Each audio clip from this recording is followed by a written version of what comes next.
a dar esta charla en este Congreso Internacional de Química e Ingeniería Verde. Voy a compartir ahora, ¿la ven, verdad? Bien. Bueno, pues como ha dicho Juan, vamos a hablar de calidad del aire interior y salud antes, durante y después de la pandemia. La calidad del aire siempre ha sido muy importante, pero parece que ahora con la pandemia todavía hemos sido más conscientes de la importancia que tiene una buena calidad del aire interior, la importancia que tiene la ventilación para reducir el riesgo de contagio en los espacios interiores. Normalmente, siempre que uno habla de contaminación del aire, lo primero que piensa es en la contaminación de las grandes ciudades. Aquí en España, pues Madrid, Barcelona, México, pero nunca piensa que puede haber contaminación en el interior, por ejemplo, de nuestra casa. ¿A qué llamamos calidad del aire interior? Pues se aplica a ambientes interiores que no son industriales, por ejemplo, oficinas, colegios, restaurantes, gimnasios y también nuestros hogares.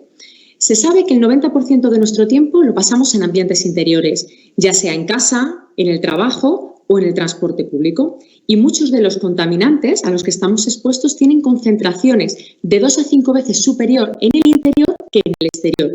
Y algunos, como por ejemplo el formaldehído, que es una sustancia cancerígena, puede llegar a ser hasta 100 veces superior.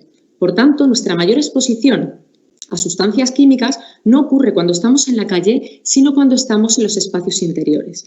¿A qué se debe esto? Pues en los últimos años hemos construido, digamos, que los edificios de manera más hermética debido a la eficiencia energética. Hay una ventilación mecánica insuficiente o una ventilación natural con pocas renovaciones de aire. Con lo cual, además, unido a que hemos aumentado la utilización, el uso de materiales sintéticos, el mobiliario, materiales de construcción, productos de limpieza, ambientadores, todo eso contribuye a aumentar la concentración de contaminantes en el interior. Dentro de cualquier espacio interior vamos a tener dos fuentes principales de contaminantes. Una, que va a ser una contaminación outdoor, es decir, lo que hay fuera va a entrar dentro, y otra que va a ser una contaminación del aire interior porque hay fuentes que están generando dichos contaminantes. Entre los contaminantes o tipos de contaminantes que nos encontramos en el aire interior tenemos contaminantes gaseosos, contaminantes o partículas, mejor dicho, material particulado y una contaminación biológica.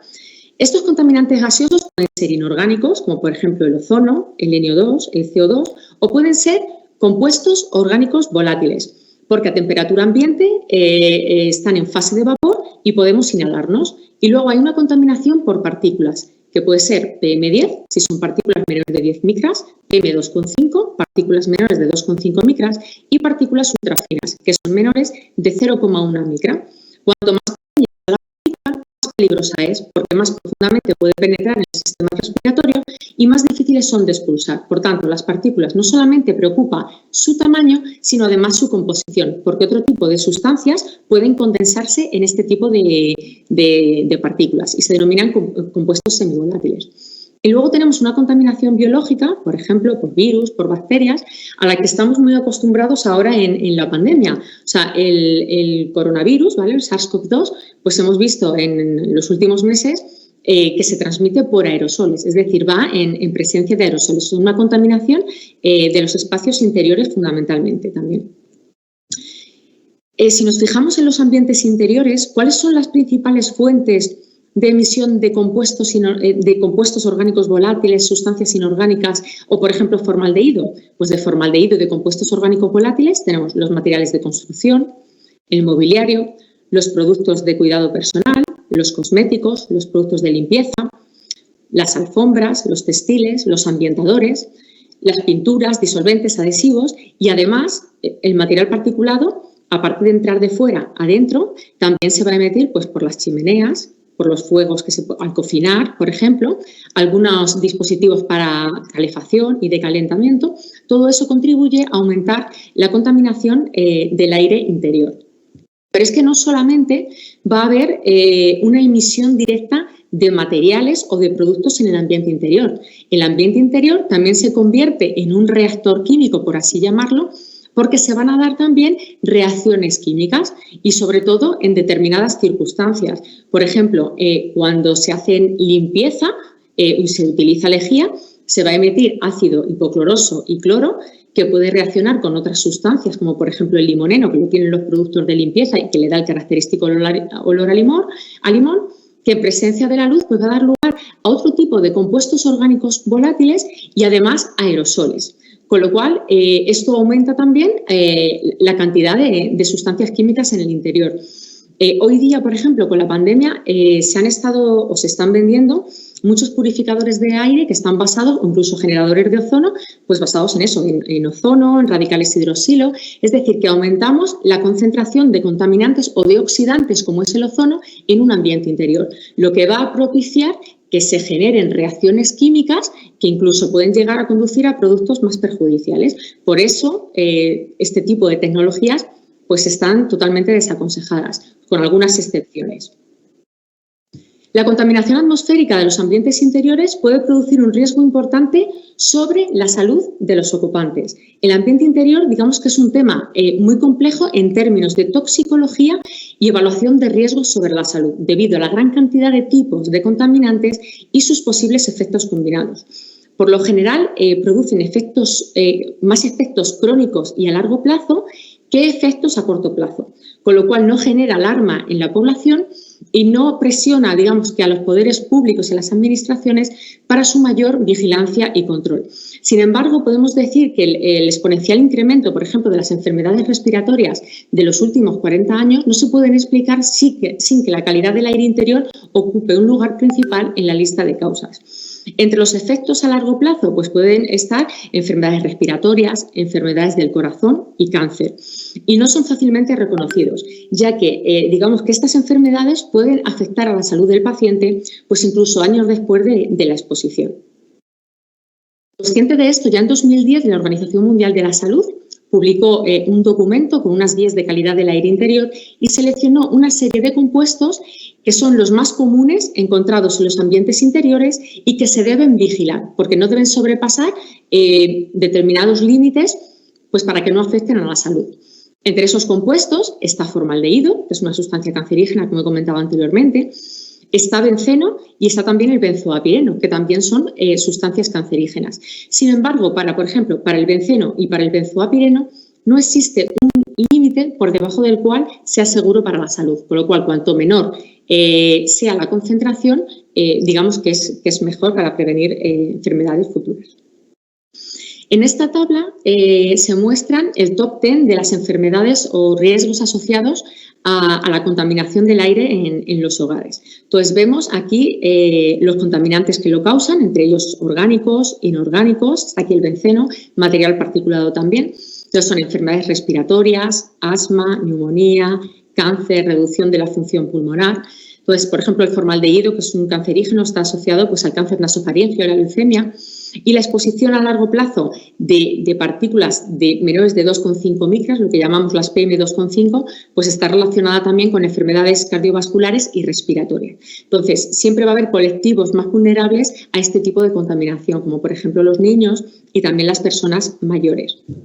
A modo de ejemplo, para que nos hagamos una idea, a nivel global, la Organización Mundial de la Salud estima que cada año 4,3 millones de personas mueren prematuramente por enfermedades atribuibles a la contaminación del aire interior, fundamentalmente en los países de ingresos bajos y medios y, sobre todo, debido a contaminantes que se producen en los procesos de combustión, ¿vale? Por el cocinado, por chimeneas abiertas, etcétera.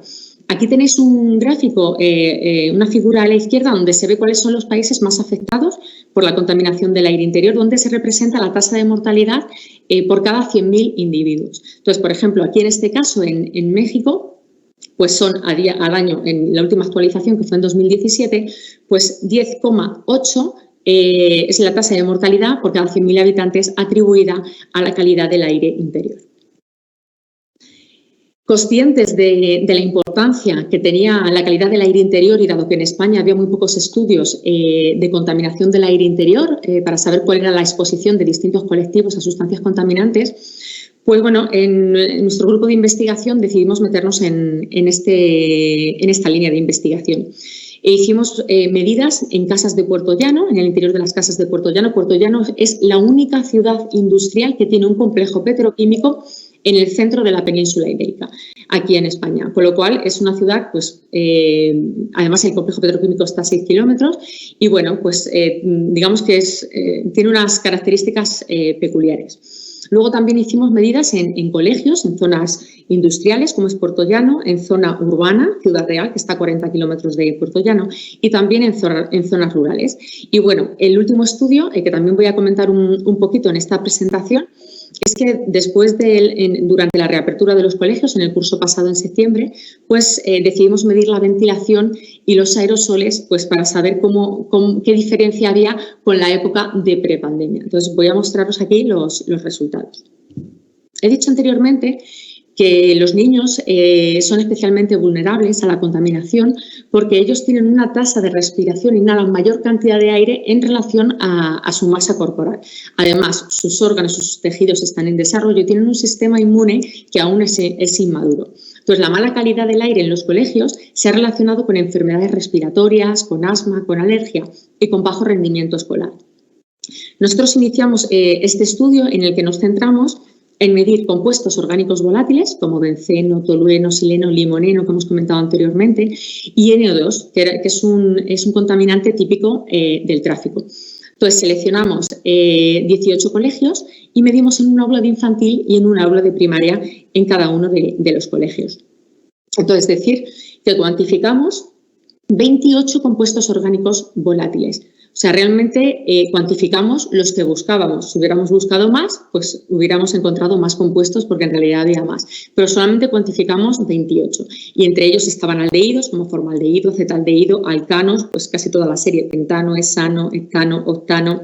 También había hidrocarburos aromáticos como benceno, tolueno, etilbenceno, terpenos, alfa-pineno y limoneno, que no es que sean en sí perjudiciales, pueden causar irritaciones o sí son irritantes a altas concentraciones, pero la importancia de medirlos es porque, como he comentado antes, desencadenan una reacción con el ozono y con oxidantes en los ambientes interiores que da lugar a sustancias más oxidadas, como por ejemplo formaldehído, que es una sustancia cancerígena y que pueden ser más perjudiciales que las sustancias de partida. Entonces, como veis aquí, el formaldehído, esto es lo que obtuvimos en las zonas rurales. Como veis, había más cantidad en la zona rural que en la zona industrial y más que en la zona urbana. Esto es porque he comentado anteriormente que formaldehído es una sustancia que se emite en el ambiente interior. Entonces, en el aire exterior hay muy poquita cantidad. Entonces, depende exclusivamente, pues, digamos, que de las actividades que se hagan en ese espacio interior y del mobiliario, ¿vale? Y de los productos que se utilicen en definitiva. Si nos fijamos en la guía de calidad del aire en residencias de Canadá, se recomienda que no se superen los 50 microgramos metro cúbico de formaldehído para prevenir problemas respiratorios en los niños. Y bueno, como veis, en nuestro caso, la mayoría de los colegios estuvieron por debajo de ese valor. Respecto a benceno, pues como esperábamos, la concentración de benceno fue mayor en Puertollano, en la ciudad industrial, después Ciudad Real como zona urbana y después en las zonas rurales. La concentración estuvo en la mayoría de los casos por debajo de 1 microgramo metro cúbico y en un colegio cercano al complejo petroquímico obtuvimos 2 microgramos metro cúbico. Estas son concentraciones promedio semanales, no son picos de concentración, sino que me estoy hablando de concentraciones promedio. Hemos dicho antes que la Organización Mundial de la Salud establece que no hay un valor seguro por debajo del cual sea seguro para la salud, no hay un valor límite y, por tanto, cuanto menor sea la concentración, mejor. Entonces, aquí en Puertollano, bueno, la concentración era mayor y pudimos establecer que fue precisamente por la cercanía o por el complejo petroquímico. Después realizamos un análisis de componentes principales con SPSS y nos permitió determinar aquellas sustancias que habíamos cuantificado, poder determinar sus fuentes. Entonces, determinamos qué compuestos procedían del tráfico, pentano, benceno, etilbenceno, qué compuestos procedían de fuentes interiores, como por ejemplo del mobiliario, el formaldehído, de, por ejemplo, acabados de madera y revestimientos, todos este tipo de compuestos, alcanos y algunos hidrocarburos aromáticos, material de construcción, de la limpieza, como por ejemplo es el limoneno, lo cual sabemos que es así. Y luego hubo una serie de sustancias que a mí me llamaron mucho la atención porque no suelen medirse aún en los espacios interiores, que son las siliconas volátiles.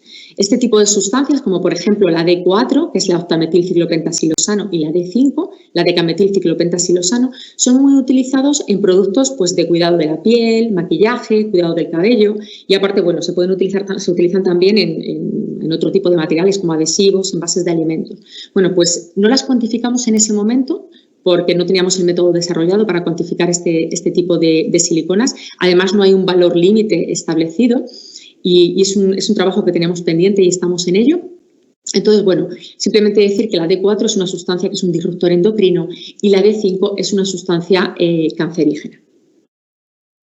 Por otro lado, hace unos años se realizó en Europa se llevó a cabo el proyecto Symphony, que englobaba 23 países y el objetivo era determinar la calidad del aire interior en colegios de esos 23 países. Entonces, si os fijáis aquí, estos son los contaminantes que se siguieron, que son los más habituales, que además marca la Organización Mundial de la Salud. Aquí vemos pues, a formaldehído, benceno, tetracloroetileno, limoneno, las partículas PM2,5 y PM10, ¿de acuerdo? Y también el CO2. El CO2 es un indicativo de la ventilación o un indicador de la ventilación, como vamos a ver a continuación. La mayoría de los colegios, el 90%, como la mayoría de los colegios prácticamente yo creo de todo el mundo, pues tenían ventilación natural. La ventilación natural está muy bien porque al ventilar reducimos la concentración de CO2 que se sale a los ambientes interiores y además reducimos la concentración de contaminantes que se puedan estar generando por fuentes interiores, pero al tener las ventanas abiertas y ventilar de esta manera, la contaminación de fuera, si es que el colegio está en una zona que esté altamente contaminada, pues entra al interior, ¿de acuerdo? Y sobre todo las clases de infantil, que son las que están en las primeras plantas, al menos aquí en España, pues son las que están expuestos a mayor cantidad de contaminantes. De este estudio solamente voy a comentar, vemos aquí las concentraciones de benceno que llegaron hasta 38 microgramos metro cúbico, aunque la concentración el promedio fue de 4. Respecto a partículas, a PM2,5, que hemos visto que son problemáticas para las enfermedades respiratorias y cardiopulmonares, pues el 65% de las clases estuvo por encima de los 25 microgramos metro cúbico que marca la Organización Mundial de la Salud. Y respecto al dióxido de carbono, el límite que se ha estado utilizando en época prepandémica son las 1000 partes por millón. ¿Por qué? Porque a concentraciones mayores provoca somnolencia, fatiga, deterioro cognitivo, o sea, falta de concentración y de memorización. Y en este estudio, por ejemplo, se ve que las concentraciones medidas en los ambientes interiores llegaron hasta 5000 partes por millón. Entonces, bueno, aquí tenemos una distribución en todos los países de la concentración de CO2. Entonces, esto de que dicen que al final de las clases, ¿no?, que los niños están más cansados después de llevar todo el día en el colegio, yo siempre he pensado que quizá no es que estén más cansados, es que si no se ventila adecuadamente, la concentración de CO2 puede ser hasta 5.000 o incluso 4.000 con 20 o 30 niños en el interior de un aula, cuando nos están diciendo que por encima de 1.000 ppm ya puede haber problemas, ¿no? Entonces, bueno, en este estudio, pues la mitad de los niños y profesores pues estuvieron expuestos a valores de CO2 por encima de los recomendados. Por otro lado, hace unos años, como ha comentado el doctor Juan Alfaro, acaba de terminar el proyecto. La Organización Mundial de la Salud contactó conmigo para participar en un estudio que a mí me gustó mucho de calidad de aire interior, y es que querían desarrollar una herramienta para evaluar el riesgo que suponía para la salud la exposición de estar a múltiples sustancias químicas al mismo tiempo para los niños. Es decir, sabemos la toxicología de las sustancias individuales, pero no es la realidad, porque la realidad es que estamos expuestos a muchas sustancias químicas al mismo tiempo. Entonces, ¿cuál es el efecto de esa combinación de sustancias químicas en nuestro organismo? Entonces, participé en ese estudio, se hizo un cuestionario que está muy bien, aquí tenéis el enlace por si se quiere acceder a la aplicación. Entonces, en ese cuestionario da un poco las indicaciones para colegios, guarderías, a través de una serie de preguntas. Se puede uno imaginar qué aula puede estar más contaminada y cuál merece ser medida la calidad del aire interior. Entonces, cuanto mayor puntuación tengan ese colegio o ese aula, pues más probabilidades tiene de que esté más contaminada. Entonces, como dato curioso, en un primer momento hicimos una revisión bibliográfica de las publicaciones que había en Europa y de los compuestos que se habían medido, y se seleccionaron 100 compuestos que podrían ser incluidos en la herramienta. De esos 100 compuestos, que eran las sustancias más habituales que se habían encontrado en el interior de colegios y guarderías, Nos quedamos con 58. Y de esos 58 compuestos, finalmente solamente 17, que son los que tenéis aquí, pudieron ser incluidos en la herramienta, debido a muchos problemas, entre ellos la falta de información toxicológica para muchos de ellos. Entonces, como veis, en esta lista, que son los más habituales y más problemáticos, pues se encuentra de nuevo formaldehído, acetaldehído, benceno, tolueno, limoneno, ¿de acuerdo? Benzoapireno, naftaleno, que ya los he comentado.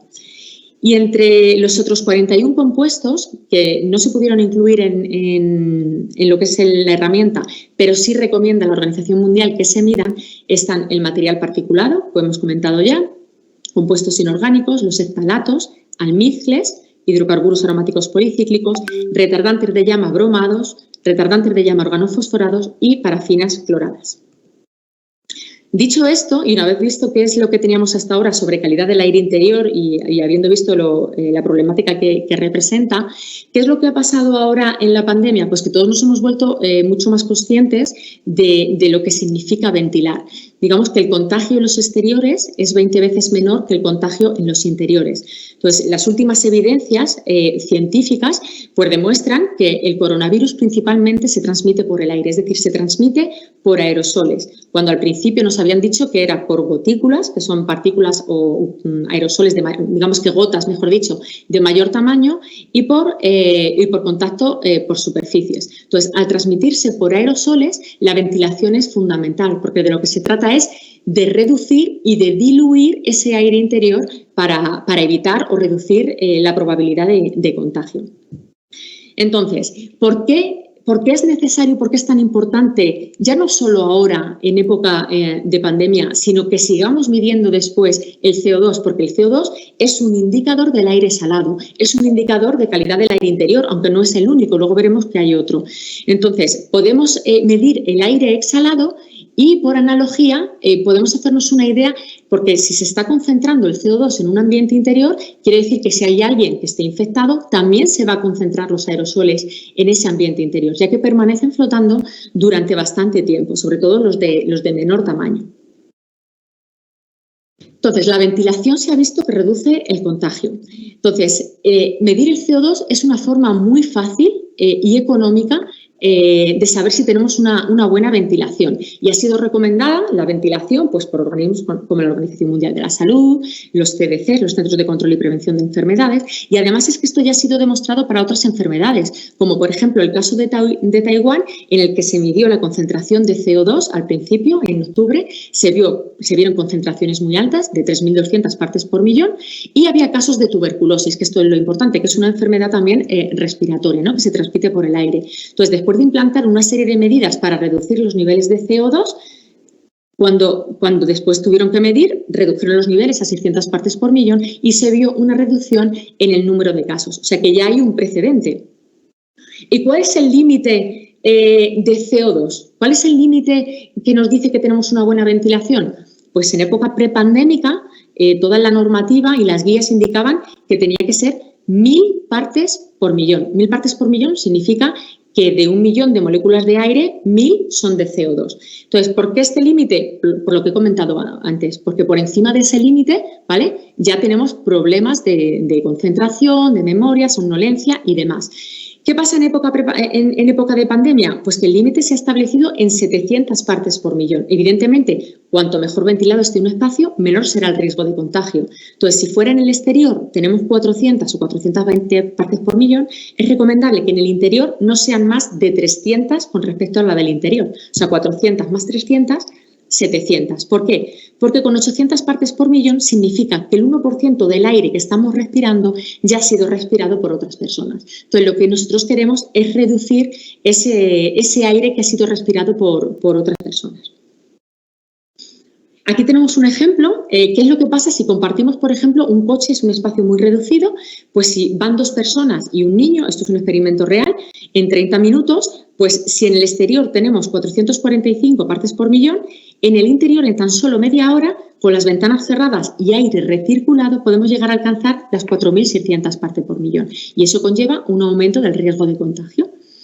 Y si tenemos las ventanas cerradas, pero permitimos que el aire pase del exterior, ya no solo con las ventanillas abiertas, porque puede ser incómodo en un viaje, sino el propio sistema de ventilación que tiene el coche, podemos reducir el nivel de CO2 y, por tanto, la probabilidad de contagio. Por tanto, en un coche con una mascarilla FFP2 y bien ajustada, y con la ventilación del exterior, pues se puede reducir mucho el riesgo de contagio, que es así como habría que ir cuando uno comparte el coche.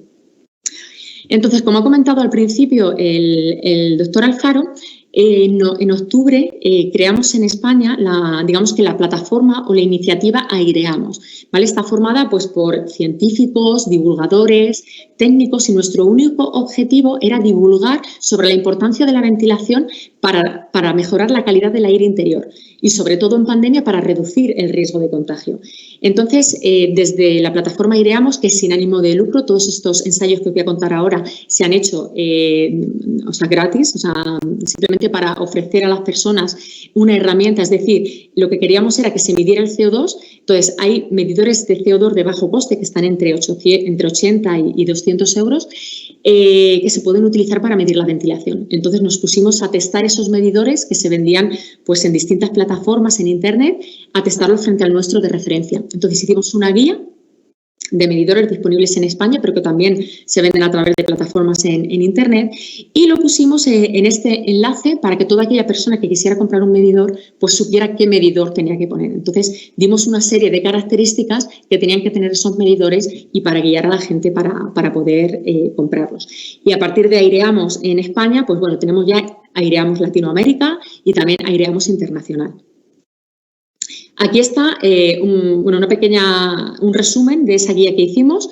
Entonces, se muestran, hemos testado unos 20 medidores. Al principio nos los enviaba la gente para testarlos, los suyos propios, y luego ya surgieron pues, fabricantes en España que tomaron la iniciativa de crear medidores de bajo coste y, bueno, nos los enviaban un poco para testarlos e incluirlos en esta guía, que, como he dicho, es totalmente sin ánimo de lucro, solamente con el ánimo de ayudar, ¿no?, a la gente que quiera comprar un medidor de CO2.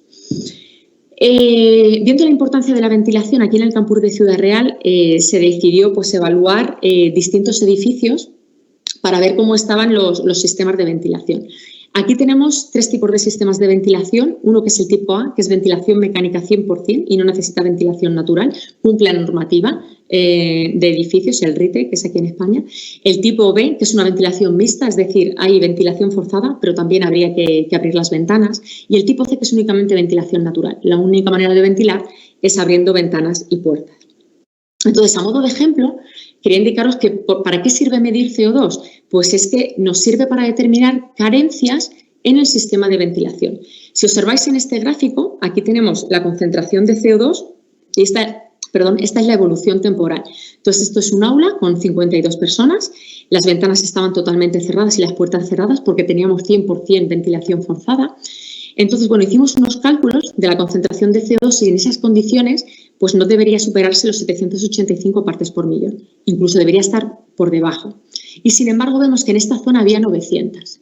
Pero lo curioso no fue eso. Lo curioso es que al abrir 2 puertas, la concentración de CO2 disminuyó. Bueno, pues esto es debido a algún tipo de problema. Entonces, lo comunicamos al servicio de infraestructuras y revisaron los sistemas de ventilación y se dieron cuenta que tenían que sustituir las correas de los ventiladores porque estaban reduciendo en un 60% el caudal que entraba del exterior al interior. Otro ejemplo lo tenemos aquí. Aquí tenemos la concentración de CO2. Hay 2 gráficos, hay 2 líneas porque se midió en 2 puntos distintos del aula y esto fue en un examen en enero este año. Y bueno, en un momento determinado vemos que observamos que la temperatura iba disminuyendo y es que al hablar con el conserje hacía calor en ese aula y decidieron apagarla a las 11:40 y a las 12 comenzaba el examen. ¿Qué pasó? Pues que la concentración de CO2 empezó a subir y llegar hasta 1.100 partes por millón. Se supone que era ventilación forzada 100%, con lo cual, si cumplía la normativa, esta concentración debería estar por debajo de 700 partes por millón al menos. Bueno, pues esto nos dimos cuenta que en ese edificio bueno, lo comunicamos también al servicio de infraestructuras, y en ese edificio el sistema de ventilación funcionaba de manera simultánea al de climatización, con lo cual, al apagar la calefacción a las 11:40, apagaron el aporte de suministro de aire exterior, con lo cual empezó a subir la concentración de CO2 y, por tanto, aumentar y lo que ello conlleva, o sea, un aumento del riesgo de contagio si hubiera habido algún alumno contagiado en ese momento. Y finalmente, solo quiero mostrar este ejemplo también de una ventilación tipo B, que también se puede asemejar a una tipo C, que es ventilación totalmente natural. La tipo B hemos dicho que es mixta. En este aula es un 21 de enero, con mucho frío. Había 32 personas, las 4 ventanas del aula estaban completamente abiertas y las 4 puertas abiertas, y vemos que había muy buena ventilación, quizá demasiado buena ventilación, por debajo de 500 partes por millón, porque la temperatura, este es el gráfico o el perfil de temperatura, la temperatura era de 15 grados. Es decir, en un momento dado, aquí vemos, se cerraron las 4 ventanas, y al cerrar las 4 ventanas, en este punto, comenzó a subir la temperatura a 19 grados y ganamos 4 grados. ¿Qué significa esto? Pues que si tenemos un medidor de CO2 podemos controlar la apertura de las ventanas, porque si tengo muy buena ventilación también, porque fijaos, aquí está en 600, está por debajo de 700 partes por millón y luego incluso baja. Entonces, si puedo tener buena ventilación, imaginaros con una ventana abierta, porque voy a tener todo. He ganado 4 grados de temperatura. Entonces, esto es muy importante de cara al invierno. O sea, podemos distribuir la ventilación y ajustar la apertura de las ventanas para no pasar demasiado frío y tener una buena ventilación y así reducir el riesgo de contagio. Es llegar a un compromiso. Bien, por otra parte, también el curso pasado, al inicio del curso pasado, decidimos medir el CO2 para ver la ventilación y también medir los aerosoles, PM2,5, PM10, en la reapertura de los colegios. Los colegios habían estado cerrados durante 7 meses desde el confinamiento y, bueno, la verdad es que había bastante miedo de lo que podía pasar. Luego, la verdad es que aquí, por lo menos en donde nosotros estamos, en los colegios que nosotros medimos, se dio muy bien, mucho mejor de lo que nos esperábamos y la incidencia fue bajita. Entonces, ¿qué es lo que vimos? Pues que el 26% de las clases, primero, bueno, medimos aquí 6 clases de infantil, 7 de primaria y 6 de secundaria. Infantil hasta 5 años, primaria hasta 12 años y secundaria hasta 18 años. Entonces, el 26% de las clases tuvo niveles por encima de 700 partes por millón de CO2. Esto es muchísimo mejor de lo que habíamos tenido en prepandemia, ¿vale? Porque la recomendación desde el principio, aparte de las mascarillas, distancia, gel hidroalcohólico, fue tener las ventanas y la puerta abierta. O sea, siempre se ha recomendado, nosotros hemos recomendado ventilación cruzada, continua, durante toda la mañana. No se puede estar de manera intermitente abriendo y cerrando, eso no funciona. Ventilación cruzada, continua, distribuida y medida con medidores de CO2 para estar tranquilos. Entonces, bueno, las clases peor ventiladas fueron las de secundaria. ¿Por qué? Porque son chicos ya más mayores, están más gente en un mismo aula más reducida, al ser mayores exhalan más cantidad de CO2 y además también depende de la ventilación que haya, porque si pueden tener todo abierto, pero ese día, y por lo que sea, no hay buena ventilación o no corre el aire, pues es un problema, ¿no?, de confiar en la ventilación natural. Aquí tenemos los gráficos para PM2,5, aquí tenemos la concentración. Entonces, PM2,5 y partículas ultrafinas. Decir que el 63% de las aulas superó los valores de 25 microgramos metro cúbico para PM2,5. O sea, esto es en línea con lo que hemos visto antes del proyecto Symphony en el resto de Europa. O sea, claro, en este caso, ¿qué pasa? Que como tenían las ventanas abiertas, al tener las ventanas abiertas, es lo que he dicho antes, tengo un indicador de CO2 que sí tengo muy buena ventilación, pero la contaminación que hay fuera pasa dentro al estar todo el día con las ventanas abiertas. Entonces, ¿qué se necesita aquí? Evidentemente tenemos un problema de calidad del aire interior. O sea, lo suyo, y ya desde hace bastantes años aquí en España, desde el año 2007, pues todos los colegios de nueva construcción ya tienen su ventilación mecánica, pero todos los que están construidos antes, no. Entonces, la única manera de ventilar es abriendo las ventanas. Con la ventilación mecánica se ponen filtros que reducen mucho la concentración de partículas. Entonces, para que veáis un ejemplo, esto es un aula de infantil, un colegio de una zona rural que tiene un arenero en el patio donde los niños salen a jugar. Pues veis que prácticamente desde que entran a las 9 en el colegio, La línea azul son partículas menores de 2,5 micras, la línea naranja, partículas menores de 10 micras. Y aquí tenemos esta línea continua, los límites que marca la Organización Mundial de la Salud. Pues vemos que prácticamente durante todo el horario escolar están expuestos a concentraciones por encima de los niveles marcados por la Organización Mundial de la Salud. Pero es que si para PM2,5 hemos dicho que son 25 microgramos metro cúbico, es que llegamos a alcanzar los 300 en algunos casos, ¿de acuerdo? Entonces, aquí, pues, bueno, habría que implantar algún tipo de medida, como por ejemplo, empezar quitando la fuente de emisión, que es el arenero. Y de aquí llegamos a los purificadores de aire con filtro SEPA, que hemos estado escuchando hablar mucho de ellos durante toda la pandemia. Sobre todo aquí en España, en los colegios, se han utilizado como complemento a la ventilación, ya que si se dimensionan bien, nos pueden aportar renovaciones de aire suficientes que al complementarlo con la ventilación, pues se reduce bastante el riesgo de contagio. Entonces, un filtro EPA, a pesar de que el coronavirus tiene un tamaño muy pequeño, va en aerosoles de mayor tamaño cuando los exhalamos. Entonces, el filtro EPA tiene la capacidad de retener con una eficacia mayor del 99,95% las partículas por encima de 0,3 micras y por debajo de 0,3 micras. Eso sí es un filtro EPA H13, que es lo que se ha recomendado. Entonces, nosotros hemos trabajado con estos purificadores de aire en un proyecto que ahora os voy a contar. Los purificadores de aire están muy estudiados. Los purificadores de aire, perdón, con filtro SEPA, ¿vale? Solamente los que tienen filtro SEPA están muy estudiados y se sabe que reducen la cantidad de partículas. A pesar de haber información bibliográfica suficiente, nosotros con el que compramos, que fue para ponerlo en las aulas, pues quisimos comprobarlo con un FMPS que mide partículas por debajo de 560 nanómetros y además con un PTRAC para medir partículas por debajo de 1 micra.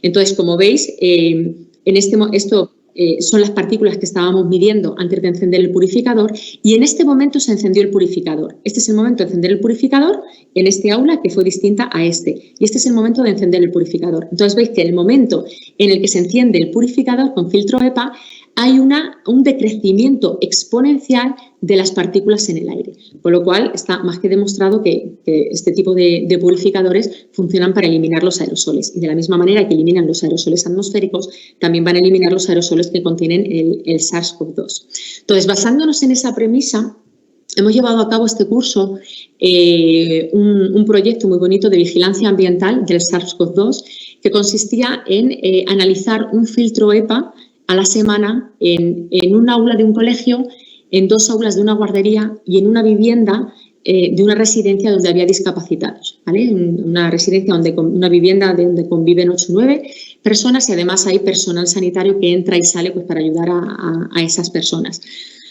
¿Cuál era nuestro objetivo? Pues queríamos ver si, porque esto lo empezamos en noviembre del año pasado, queríamos ver si el virus estaba en el aire y quedaba retenido en el filtro, si nos podía servir de manera preventiva para detectar brotes, para prevenir brotes, ¿vale? Queríamos adelantarnos a esos brotes y ahora os explico de qué manera. Entonces, esto era antes de que salieran los test de antígeno, antes de que estuvieran disponibles. Entonces, haciendo una PCR semanal al filtro, queríamos ver si estaba el virus circulando en ese aula o en esa vivienda. Entonces, si el filtro daba negativo, se volvía a muestrear a la semana siguiente.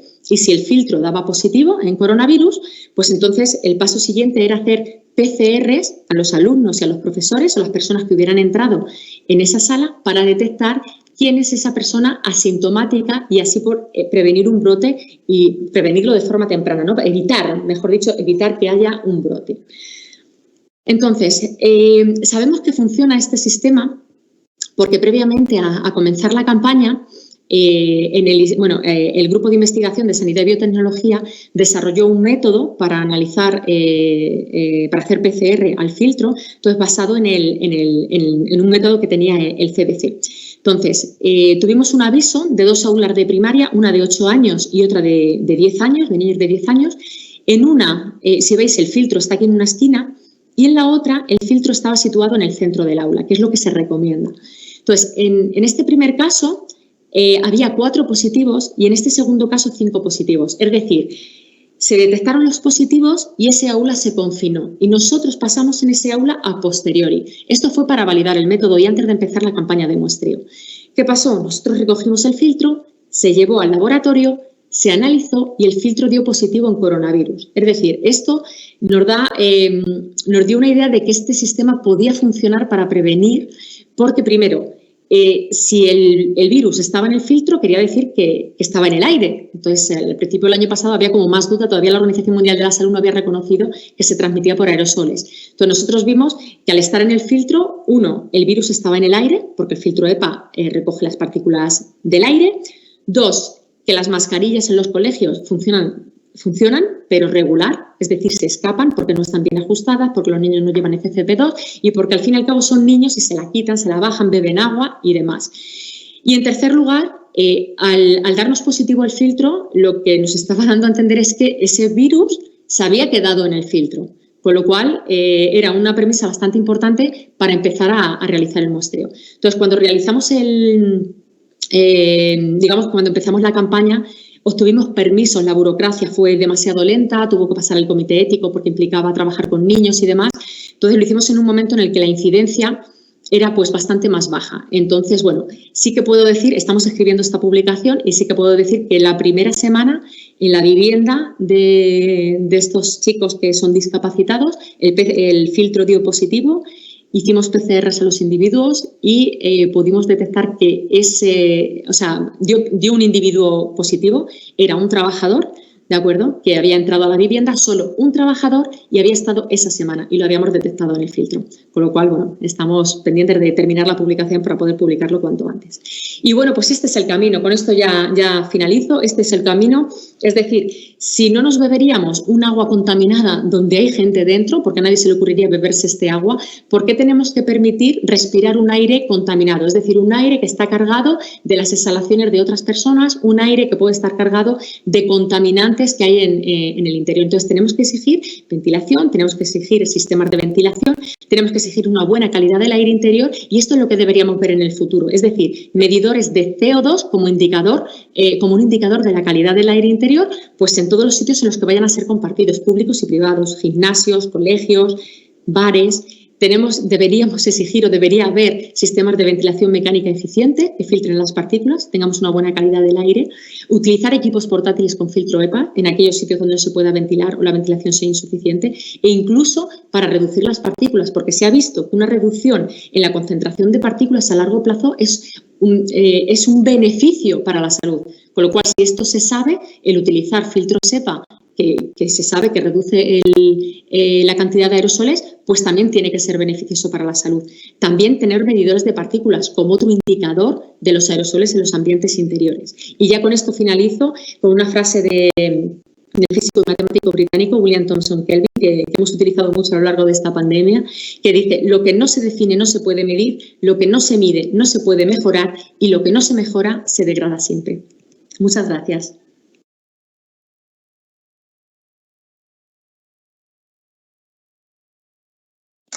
Muchas gracias, doctora Florentina. Muy interesante esta presentación, las investigaciones que está realizando, todos estos hallazgos que se encuentran en cuanto a la protección contra esta pandemia, contra los contagios, todas las indicaciones que tienen por ahí. AFI se pueden ahí tomar asistencia.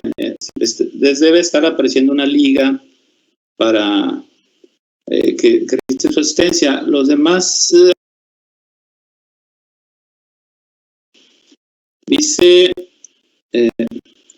últimamente existe un boom de aceites esenciales. Estos son considerados COPS, compuestos volátiles. ¿Pueden ser contaminantes del aire interior? Es una pregunta para la doctora. Vale. Bueno, en primer lugar, todo lo que huela, todo lo que se ponga en un ambiente interior, y si en este caso si huele, son compuestos orgánicos volátiles. Entonces, los aceites esenciales también llevan terpenos, que son los que le dan el olor, pues alfapineno, limoneno y otro tipo de sustancias. Si huele, lleva sustancias químicas. Entonces, ¿qué es lo que se recomienda en estos casos? Bueno, si hay personas que deseen utilizarlo, es ventilar. Lo que hay que hacer es ventilar muy bien después de su uso. Pero efectivamente este tipo de sustancias que se emiten al aire interior, como por ejemplo el limoneno, lo he dicho anteriormente, reaccionan con oxidantes que hay en los espacios interiores, pudiendo conducir a otras sustancias como por ejemplo formaldehído. El limoneno no es perjudicial, pero si reacciona con ozono y el limoneno se emite en gran cantidad, puede generar también gran cantidad de formaldehído, ¿de acuerdo? Entonces, pues yo no recomiendo nada de esto, ni ambientadores, ni aceites esenciales, ni nada. Y si se utilizan, siempre de manera responsable y ventilando muy bien después. Sí, ¿verdad? Parece que es contraproducente, ¿no? Que uno quiere ambientar con estas, aparecen unas como velas, ¿verdad? Y de pronto, pues, tenemos ahí otros olores que precisamente provienen de esas reacciones. Se generan aerosoles también, material particulado, o sea, ten cuidado. Muy bien, vamos con la siguiente pregunta. Entonces le preguntan aquí, ¿la mejor opción para cuidar nuestro ambiente interior sería solo tener buena ventilación? Como he dicho antes, se empieza por la ventilación. O sea, es muy importante ventilar. ¿Cuál es el problema? Que dependiendo de dónde esté situado ese sitio donde queramos ventilar, si es una zona muy contaminada, puede entrar más contaminación. Porque lo que está claro es que lo que hay dentro va a ser lo que hay afuera más lo que se esté generando dentro. Entonces, si estamos ventilando en hora punta del tráfico, pues toda esa contaminación vamos a permitir que entre a casa. ¿De acuerdo? Entonces, sí, la ventilación es un punto de partida. Otra cosa para, digamos, aparte de la ventilación, para complementarlo, por ejemplo, los purificadores de aire con filtro SEPA sería una muy buena opción, porque hay algunos que llevan también filtros de carbón activo para eliminar los compuestos orgánicos volátiles y en el filtro se quedaría el material particulado, PM10 y PM2,5. Entonces, ventilar sí, hay que ventilar, pero no debemos descuidar que también hay otra serie de compuestos que pueden entrar de fuera adentro, como por ejemplo las partículas. Las partículas es otro tipo de contaminantes, claro. Sí, muy bien. Otra pregunta dice, ¿los generadores de ozono utilizados para sanitizar las casas son malos para la salud? Ya comenta la contaminación del ambiente interior. Entonces, ¿por qué lo venden como sanitizante o desinfectante? Eso me gustaría saber a mí. Eso me gustaría saber a mí porque soy una de las personas que denunció el año pasado públicamente el uso de este tipo de purificadores, lo digo entre comillas, ¿vale? De ozono. A ver, hay dos tipos de purificadores de ozono. Unos que son de uso doméstico, que se supone que generan una concentración de ozono, se supone, ¿vale? Porque no tiene por qué estar demostrado, porque es que no siguen ningún tipo de control este tipo de purificadores. Entonces, que no supera, digamos, la emisión de ozono no supera los 100 microgramos metro cúbico que recomienda la Organización Mundial de la Salud. Pero es que hay dos problemas. Uno, que al estar aumentando la concentración de ozono en los ambientes interiores, está favoreciendo las reacciones químicas que hemos dicho antes. Y una reacción química con ozono puede conducir también a productos que sean más perjudiciales. Primero, el ozono a altas concentraciones, que no tiene por qué regularlo el purificador de ozono doméstico, puede ser perjudicial a altas concentraciones y además produce una química secundaria, con lo cual está totalmente desaconsejado. Y luego, por otra parte, están los generadores de ozono que se usan en ausencia de personas, es decir, aquellos que emiten una cantidad brutal de ozono, se dejan que desinfecte y la persona se sale y luego hay que ventilar muy bien. Entonces, esto solamente yo lo aconsejo que lo hagan profesionales. Pero es que ya no solo es eso. Si estamos diciendo, por ejemplo, para desinfectar, que con la ventilación se reduce la concentración, por ejemplo, la carga viral en el aire, si es por superficies, las superficies se pueden limpiar. O sea, tampoco está demostrado al 100% o no estaba demostrado hasta relativamente hace poco que el ozono pueda ser utilizado como desinfectante ambiental. Es verdad que se utiliza en muchas clínicas, pero lo deben hacer profesionales, ¿vale? A modo personal no, porque bueno, ha habido muchos problemas en esta pandemia de utilizarlo personas que desconocían los problemas que acarreaba el utilizar un generador de ozono que emite tantísima cantidad de ozono. ¿Vale? Muy bien, sí. Hay más preguntas todavía. Se les va a pasar aquí en el chat. Se pueden contestar de manera personal, ya que tenemos la siguiente sesión, ya son las 10 de la mañana. Solamente una última pregunta que dice, ¿cuál país considera que cuenta con medidas más estrictas para el control de calidad del aire? Supongo que calidad del aire interior, ¿verdad? de manera general? Pues la verdad, puedo conocer, a ver, hay muchos países que tienen guías de calidad del aire interior, pero desconozco qué países lo llevan de manera estricta, ¿vale? O sea, yo sé que guías de calidad del aire interior, pues las tienen en Reino Unido, las tienen en Francia, las tienen en Canadá, las tienen en Alemania. Nosotros no tenemos, aquí en España no tenemos unas guías de calidad del aire interior. Entonces, que se esté utilizando de manera estricta, lo cierto es que yo lo desconozco. No he participado en ningún evento en lo que yo sepa que se esté llevando a cabo y se cumpla de manera estricta. Muy bien. Pues muchas gracias, doctora. Voy a permitirme leer, bueno, no sé si pueda proyectar bueno, aquí está, ¿verdad? Exactamente.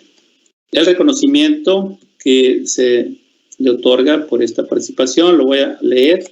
Dice, la Facultad de Ciencias Químicas de la Universidad Autónoma de Nuevo León otorga el presente reconocimiento a doctora Florentina Villanueva García por su participación como conferencista en el 6º Congreso Internacional de Química e Ingeniería Verde en su modalidad virtual, realizado en 8, 9 y 10 de septiembre del 2021. Y lo firma la doctora Argelia Vargas Moreno, que es la directora de nuestra Facultad de Ciencias Químicas. Entonces, este reconocimiento pues es un agradecimiento a esta participación y se le hará llegar, doctora Florentina. Entonces, muchas gracias. Sí. Muchas gracias, doctora. Y pues continuamos con